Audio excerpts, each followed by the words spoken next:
We've got some fresh Hey, new I'm young Luis. talents And doing some I'm things Luis. that I And you're know you listening to the haven't heard Content is before. Profit podcast. We spent the last 4 years learning the strategies and techniques from some of the top marketers in the world on how to create content that turns into profit. If you'd like to learn more on how to turn our content into profit, go to contentsprofit.com.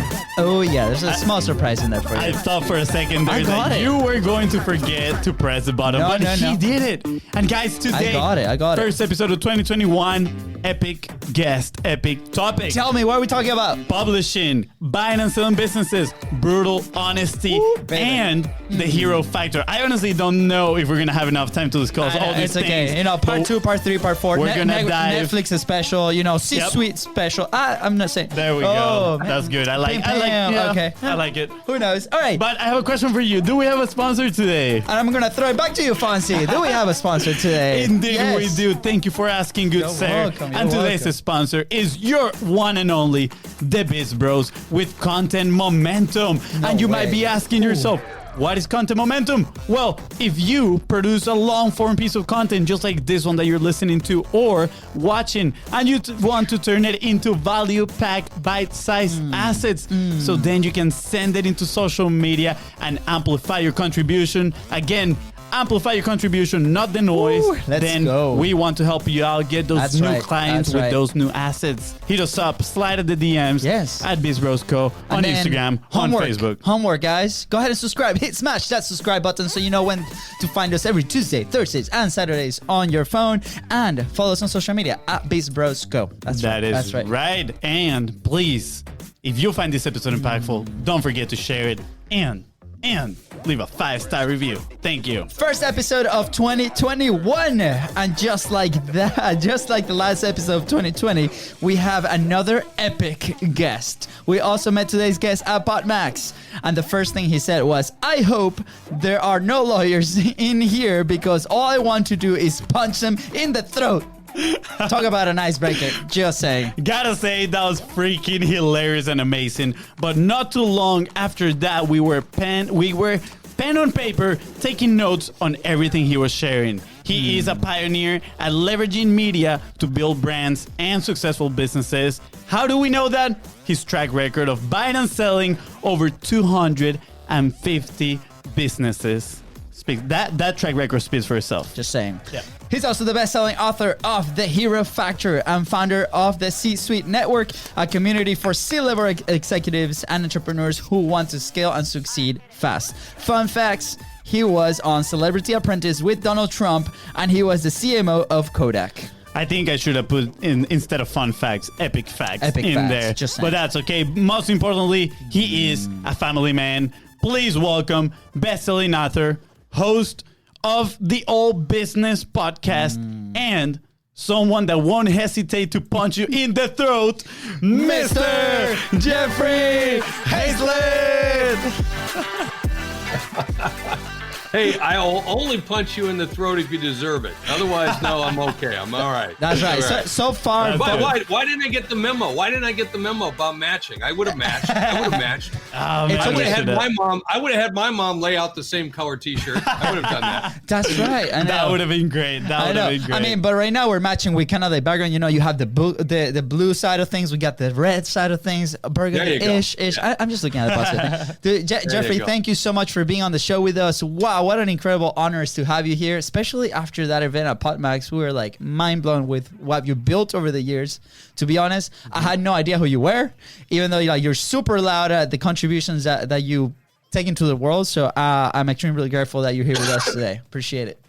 Well, thank you so much. It was a pleasure to be on the event. It was a lot of fun, a lot of good people, a lot of great content creators. You know, this is the name of the game now. I mean, content's king, activation's queen, but content's the kingdom. So it's not just about creating good content or great content, because that's what you really have to do to stand out, but also to be able to put it in the right place, right? So it gets noticed by the Yes. people that you want to get noticed by. That's the key right now. That's Yeah, right. And absolutely. your background is impressive. More than 250 businesses, bought and sold, and CMO of Kodak. This amazing community that we're actually part of. The C-suite. We talked to Jennifer. We're part of it. We're extremely honored to be there. So how did everything start, Jeffrey? How did you start actually like in the business of publishing on this journey to what you do now? Well, it started way back before. I was a printer. I was a printer in my career. I was a lobbyist in government. I did a lot of things along those lines. But I realized the value of controlling the story, being the story. Right. I did that in public relations and a lot of different businesses. But then when I became at Kodak, I got the value of a picture's worth 1,000 words. And so got the value of a great image. And then from a great image, I started looking at, hey, what's it going to be like as we move into this digital age? As days become weeks, weeks become months, months become years. I mean, the fact that we're going to be more and more digital, you got to have more and more content. Well, the key thing is for you to be able to create your own story, to be your own story, to be the brand. And by being the brand, when you sell yourself, you're selling the business. When you sell the business, you're selling yourself. And that's what people are looking to do. So it's really, truly, the shift is occurring for all of us right now, where we've got to own the story. We've got to become the category and create that so that people will find us. Because, it used to be you could go on television and, everybody would know who you are. But nobody, who rushes home to watch a primetime show? Nobody. Yeah. You watch it when you want to watch it, and you watch it because your friends watch it. And the more your friends watch it, the more you'll watch it, and the more other friends watch it. That's the name of the game. So it's about creating more and more content that people want to have. Wow. That's masterclass. I mean, just that clip we just have to send to everybody. Be like, hey, here, this is why you should start publishing. We have a question at the end that kind of seems like that. So I thank you for it. I'm curious. I don't know if you're familiar with the attractive character term. When was it that you decide to become that attractive character? Was during your CMO as Kodak? Was that a transition? Yeah. When I was the CMO of Kodak, it was really the beginning of this, digital piece of, being a brand. And Forbes did a front page story on me called what would they call me? The celebrity CMO, because I was everywhere. I was a judge on Celebrity Apprentice for 3 years. I was very active. I was using TV. I was using what I call O.P.M, other people's money, by getting content created and creating stories.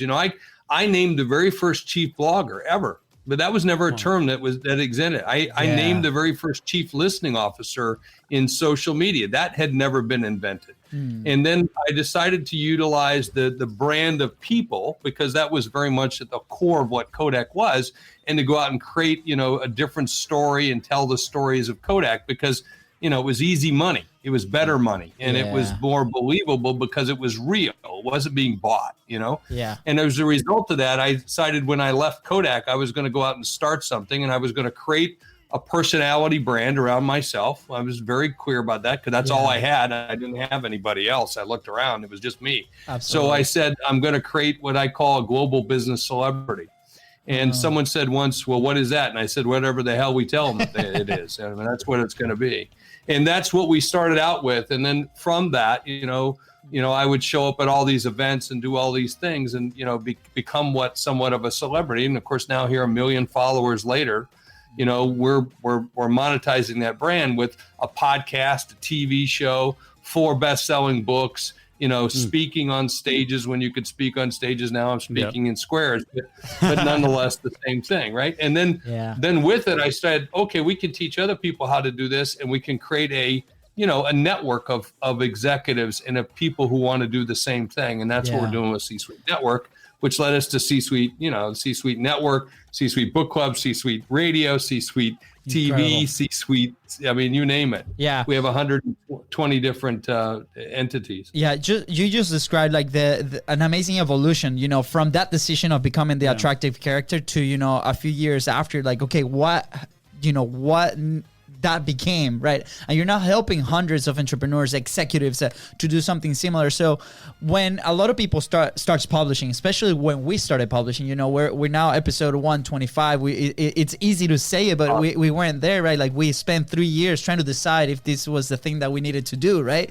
But a lot of people struggle with that decision, not only to put themselves on camera, but to become that attractive character, right? So what is your maybe like number one advice to that person that is like at the brink of becoming that attractive character, but they're still having some doubts on should they do that, right? To me, it's like everybody, don't compare yourself to Joe Rogan. Don't compare yourself to me. Don't compare yourself, with Kim Kardashian or, don't do that, because your chances of becoming famous and big are minuscule. Let's be clear. Mm-hmm. This isn't a game about eyeballs and ears. This is a game about hearts and minds. It's about building great, connections with people and people who want to do business with you or people who are like you. And even if it's a small community, it's going to have more engagement than a large following with lots of people, eyeballs and ears. It's much better to build, step by step by step. So what I tell people is do it the way you want to do it. It doesn't make it right or wrong, but it's doing it the way you want to do it. And therefore, it's already a success before it begins. Yeah. And so from there, you'll start to attract those people who are like you and want to be with you and want to hear your message and read your story. And then if you do that, then the next step is to add zeros. It's real simple. And the more zeros you start to add, the more people you start to add, the more people that really like it. But find your groove. And the other thing is let's be clear, you're going to make mistakes. Are you kidding me? Not all of us can look like this, for TV. I'm serious. My point is, you're going to make a lot of mistakes along the way, and that's okay. No one died. Make the changes. You'll figure it out as you go, because your first episode that you do won't be the same as the 125th episode that you do. Absolutely. You get so much better as you go. But if you want to be a maestro, you got to learn to play a lot of bad notes. Yeah. And so to be really good at it, you're going to make mistakes along the way, and that's okay. No one died. Yeah, absolutely. I love what you said, kind of rephrasing here, that pretty much your message attracts your tribe, right? And I think a lot of people need that these days, and especially is key to building a sustainable business. At the end of the day, you need to have those people that keep coming back and they become repeated customers. And the best way is by, becoming that person that they know, like, and trust. And the only way to doing that is by putting yourself in front of them multiple times. Yeah. Also, you talked look at a great coffee shop, Luis. I mean, a great coffee shop just doesn't start with, hundreds and hundreds of patrons. It starts with one person who buys one cup of coffee. Yeah. And then they tell them how great it is, and then they tell that friend, and that tell that friend, and then pretty soon they've got a coffee house full of people who love their coffee and line up every single day. That's how it occurs. And that's what you have to do when you get started. Now, the good thing is you got a medium where other people can find you. So, go to where there used to be an old comedian called Sam Kinison who used to talk about starving people in the desert. He said, you're starving in the desert, move to where the food is, and this is really what you have to do here too. You have to go where the listeners are, where the followers are, where the people that want to listen to your message. And that's why we're building things like C-Suite Radio, podcast network for business podcasts, for luxury, for, very affluent people who want to hear that message. That's what we're trying to do. Yeah, absolutely. And, that kind of relates, I feel, to what you started doing from the beginning, which was the O.P.M, other people's money, right? You were putting yourself in platforms where they had the listeners, they had the audience. And I'm going to play a little devil's advocate here, but a lot of people that might be listening right now, they might be asking themselves, well, I don't have the leverage to put myself in other people's platforms, right? But at the very beginning, you also said you got to know where you're putting that content, put that content in front of people. So I'm curious, right, what is the balance maybe between creating that content and actually promoting it, right? How much time do you spend in there? Or what would be a good first step for those people that cannot leverage other people's money at this point? Well, first, go give.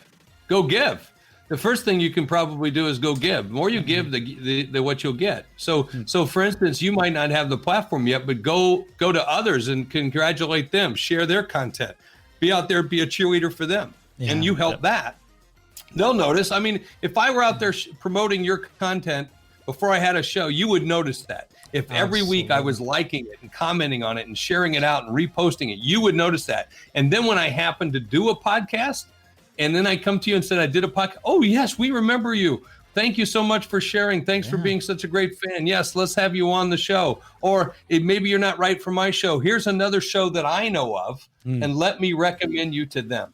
I mean, that's the kind of encouragement that you get in this community. That's what's really good. But I've always told people, especially in this business, the more you give, the more you get. The more you share, the more you get out there and educate, motivate, inspire, the more that comes back to you tenfold. Yeah, absolutely. Jeffrey, through your story, obviously you've had your fair share of challenges, right? Like from the very beginning, and every day, brother. Every day. So is there and I'm pretty sure like this is gonna be a pretty easy answer for you. But is there a framework that you follow when you faced to this like with these challenges, right? Like when you first started with your TV shows with O.P.M, maybe like in Kodak, what happened to that company, right? Like right after, what you guys are leaving today with the C-Suite network, right? Like what you guys are trying to do with like all these amazing creators and platforms. Is there a framework that you follow because you encounter challenges every single day? Well, of course, absolutely. I'm going to win. That's all. That's the challenge. That's the key thing I'm going to do. I don't care what I'm going to do. I'm going to win. Now, I might lose along the way. I might stumble along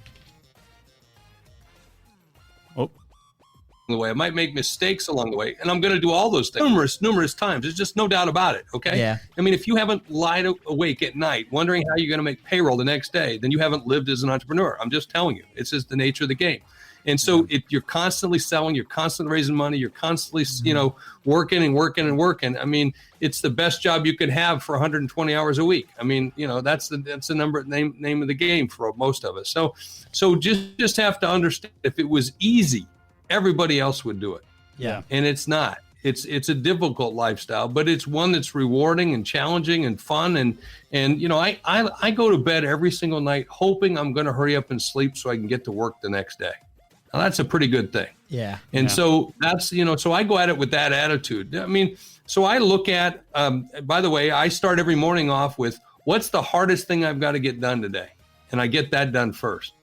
So that's a great piece of advice for people, because a lot of times we put that off to the end of the day and we never get to it. And it keeps going on that list every other day. We keep, for weeks working on it. No, I try to tackle the hardest thing that day, that morning, get it done with and be done.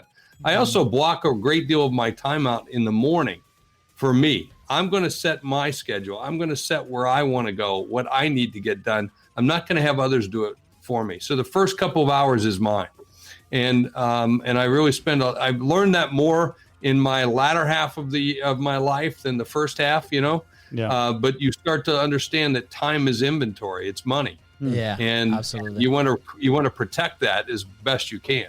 Yeah. That's impressive, and I once heard that people get depressed and they get sad and lonely usually because they don't have a plan, right? Like the easiest way to get out of that is to set up a plan. And I love the fact that you said keep it simple. Just what is that one big task that you need to clear off your to-do list? Because every single day that we see those tasks move from the to-do list from Monday to Tuesday to Wednesday, you just start sinking and sinking and sinking. So, but let's be clear, man. I got a list. I got a list.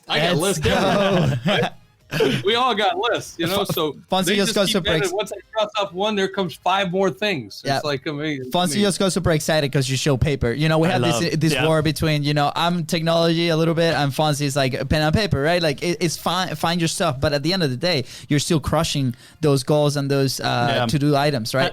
Jeffrey, I'm pretty curious because you mentioned, right, like selling. Of course, you need to sell to grow a business.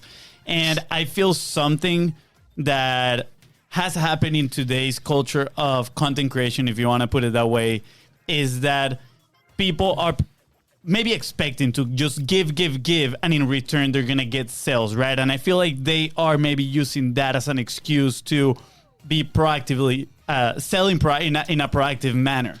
Right. And I know that because we were in that point at a moment. We were like, if we put ourselves out there and just give value, the sales will happen. But it is not like that. You might get 1 or 2 sales, but you need to be proactive about it. Yeah. What is that fear that you find in people that are not willing to be proactive about the sale? And did you ever encounter that, right? Like how was it in your lifestyle?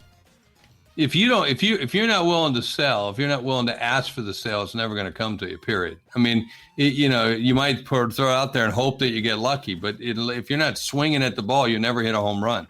So you got to always be swinging. So you got to turn that into some sales by showing the value. Now you could tell the story, show the value, but there should always be with it some kind of call to action, some kind of give or help with that. And that give or help is around that sell. You don't have to go and be, come buy from me. But when people have tried this has been the result.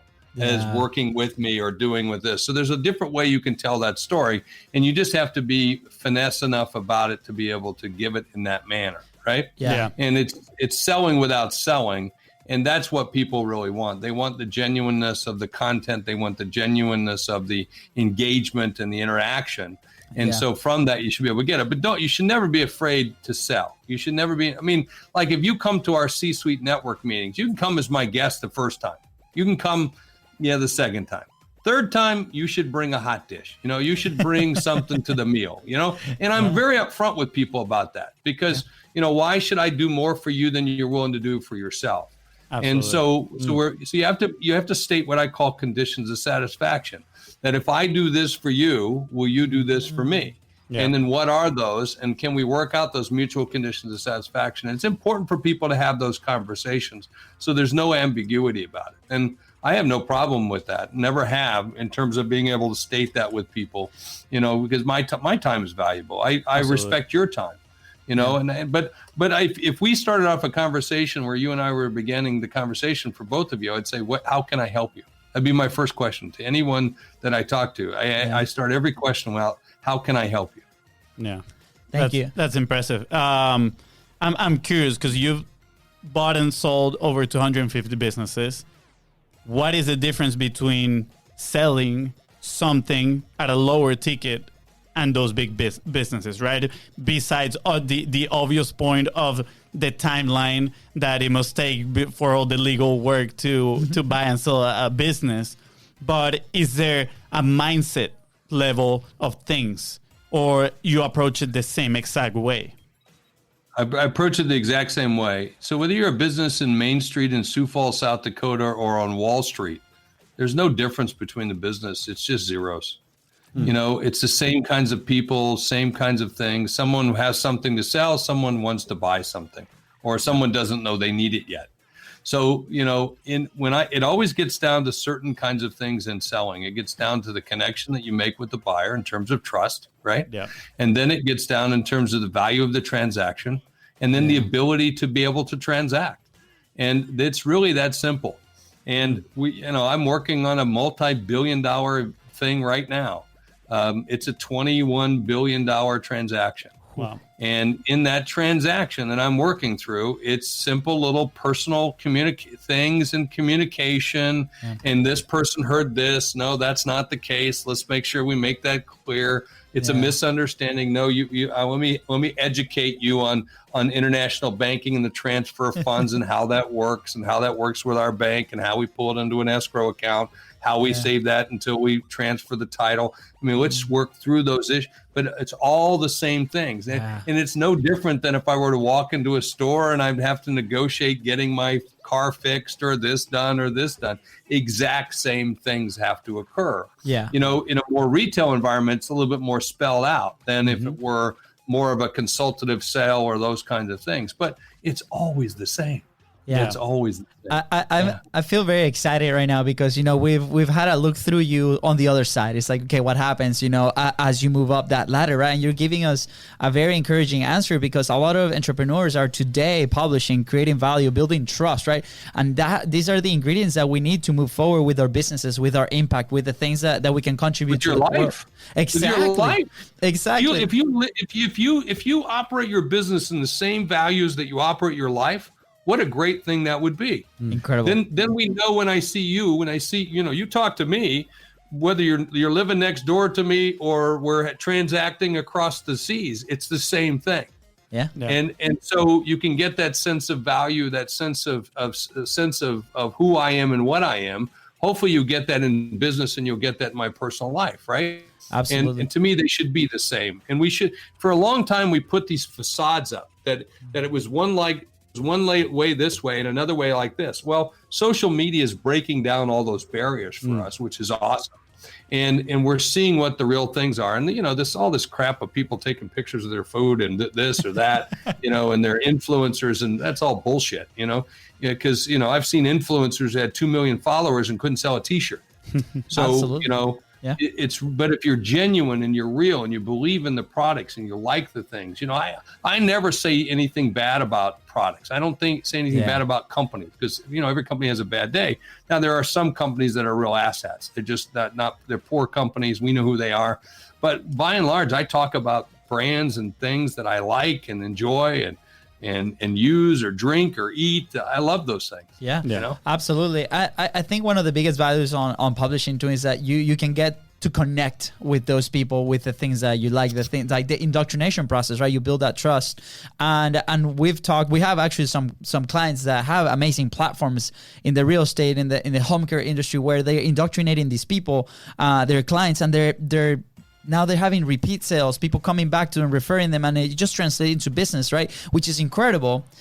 But now I want to dive into a little bit into the C-suite part of things. Like, what is Sure. The podcast on its own is a platform that allows us to connect with wonderful people like you, for example, right? All the amazing guests that we've had on the show, some of them were like a year ago were like impossible to connect with these guys or girls because they're at a different level. But the platform of the podcast allows us, or the live show allows us to do this. Now you guys are taking it to a whole new level, right? So what's your perception on owning your own platform? What's your perception on owning your own, publishing with at the level that you guys are doing it, with more than 400 podcasters, content creators, TV shows, radio stations? Why go there?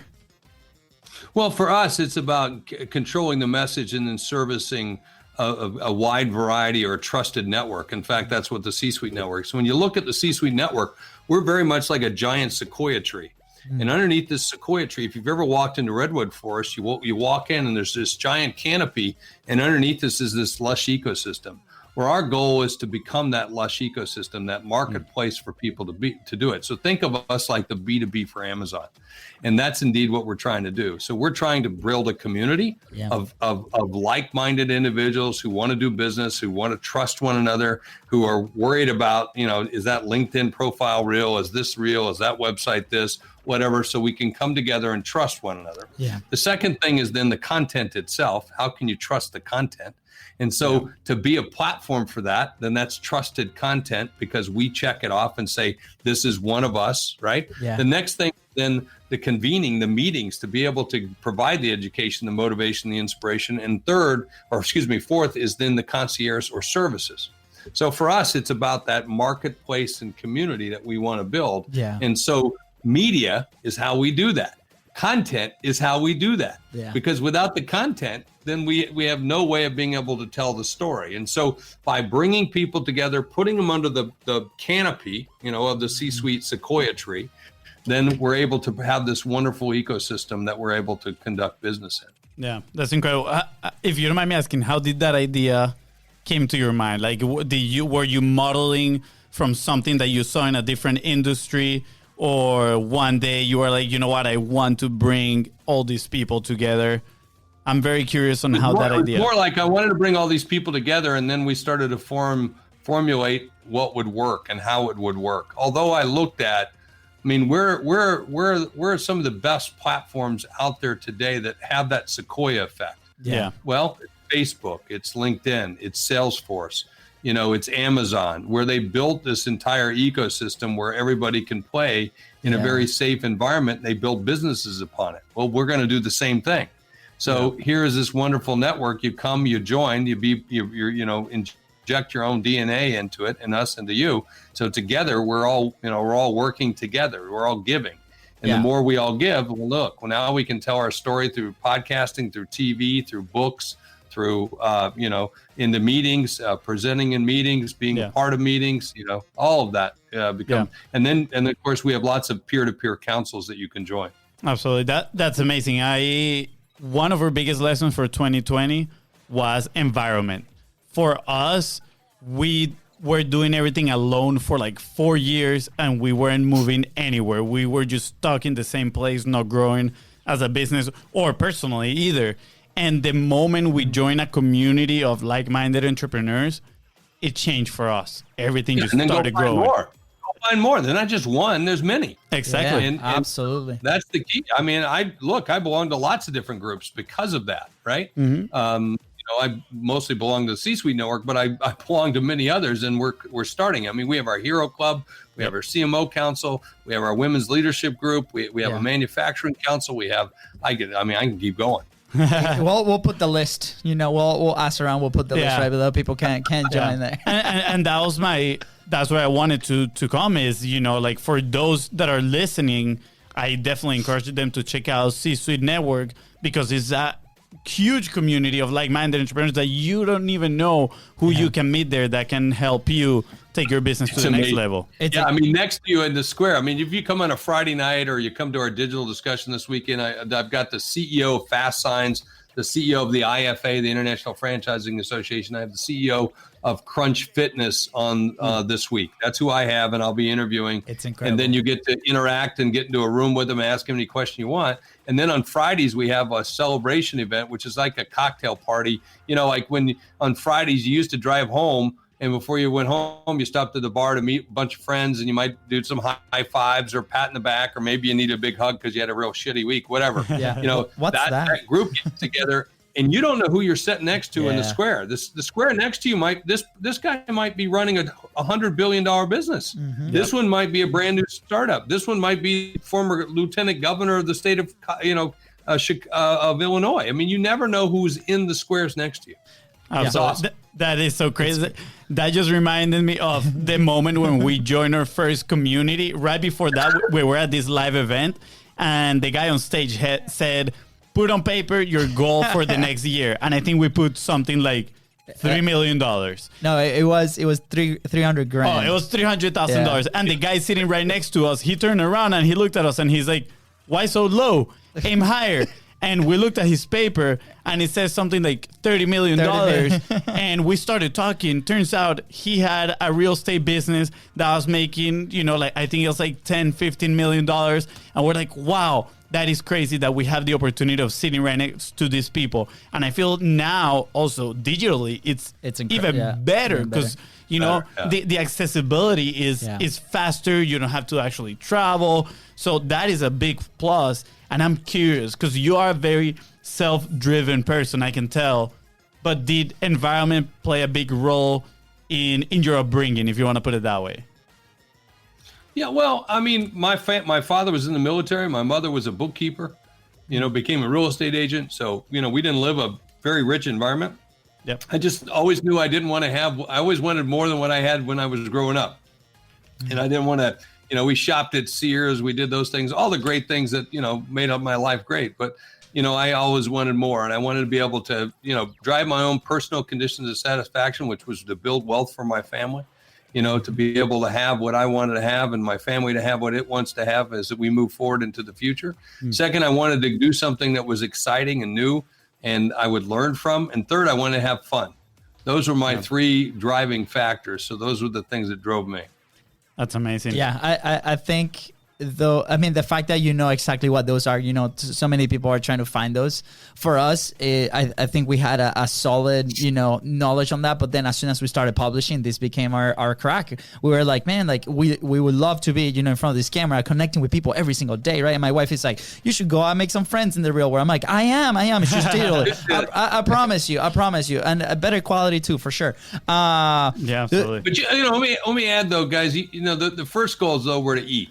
Right? Yeah. First goals were to pay my bills. First goals was to, not be in debt to people. I mean, let's be, and then you start realizing like the first time you wrote your goals, 300,000, you were thinking, oh my God, if I could just hit 300,000, what would that be like? What would that be? And then you realize, oh, I can put a 0 or 2 on there, and the more zeros you start to add, you start realizing it's not that hard to conceive. Mm-hmm. It's just, it becomes a numbers game. It becomes doing what you do really well and then doing more of it. Absolutely. And so how do you do that? Well, you're going to have to put the hours in. You're going to have to leverage. You're going to have to meet more people. You're going to have to use O.P.M. But at the core of that right now for everybody is content. If you don't understand that, then you should stop right now and just get out. I love it. This is the perfect message right here for the content is profit. I really appreciate it. And I love how you've tied, the content with the sales as well, because it's important. I feel like a lot of people don't understand that side. That is like you need to make offers and ask people for that value, right? But always leading with value. How can I help you, right? That question that you always ask people the very first time that you talk to them. So thank you so much. And I think we're getting closer here to the end, but I want to talk a little bit about the hero factor, because I know you're very big into that, and you were talking about values, right? Personal values, especially, they translate into values of the company, and now social media is making that very transparent for everybody. How does that apply? Like, what is exactly the hero factor, and how can people, put that into their business? So we found that companies that operated with values gross more dollars than any other company in their industry, make more money than anyone in their industry, have employees who are happier, have customers who are more engaged, suppliers who want to do business with them, and the community loves them because they're doing the right things for the right reasons. So the hero factor is the one thing that sets everyone apart, and that says their business will be based on values, that they will put people above profits, okay? And that is the core of a hero business. And that's what we strive for. So it's a group that we have inside of our community that's very active. And was started with about 20 members, now into the hundreds and hundreds of members. Wow. And we're looking for more entrepreneurs who want to lead with value. Yes. It's a group that gets together every couple of weeks and talks about how to lead with values, how to lead their company based on values, who do things for the right reasons. And we talk about diversity, inclusion, and belonging. And we talk about what's good profits and bad profits, and what are good environmental practices and bad environmental practices. And so it's about a balanced business. Incredible. And doing it for the right reason. That's it. Awesome. Real simple. Oh, and go get the book. Go get in the community. We're gonna leave all the links right here. All you gotta do is scroll down just a tiny bit and just tap it. Jeffrey, 2 quick questions to end this with a bang or with a golden boulder, like we said. Right. Question number 1 is, what is your number 1 action point for somebody that's starting their business? They're starting their publishing journey. What is the thing that they need to do to continue that momentum? Don't wait for perfect. Don't wait for perfect. You'll never be perfect, ever. Just go. Just go. You're going to make mistakes, but if you wait for perfect, done is better than perfect, but once done, strive for perfect. Absolutely. I think this keeps coming up in these questions. Thank you, Jeffrey, for making the point for us. We waited 3 years, guys. Don't wait 3 years. Go ahead and do it. Go. Yeah. What are you waiting on? Yeah. What? Why? Just wait 3 years, not to give good stuff, not to get better, not to touch more people. Come on. Yeah. Don't do what Luis and Fonzie did. Listen to Jeffrey, please. Now, last question, and probably my favorite one. Jeffrey, where will you be if you did not publish? Oh, I'd be I don't want to, I'd be a failure. No one would know about what we were doing and how we were doing it. Are you kidding me? I would be in podcast purgatory. I would be in blog purgatory. I would be, you know what I mean? No one would know. I would just be one of many businesses out there floundering, trying to survive right now. And now this is about driving and thriving. And so content allows me to drive and thrive. Powerful. Hold on. Yeah. There we go. Wait, it's a golden boulder moment right here. Oh, that's a golden buzzer? Oh, yeah. I like that. That is a golden boulder. Hashtag golden boulder, guys.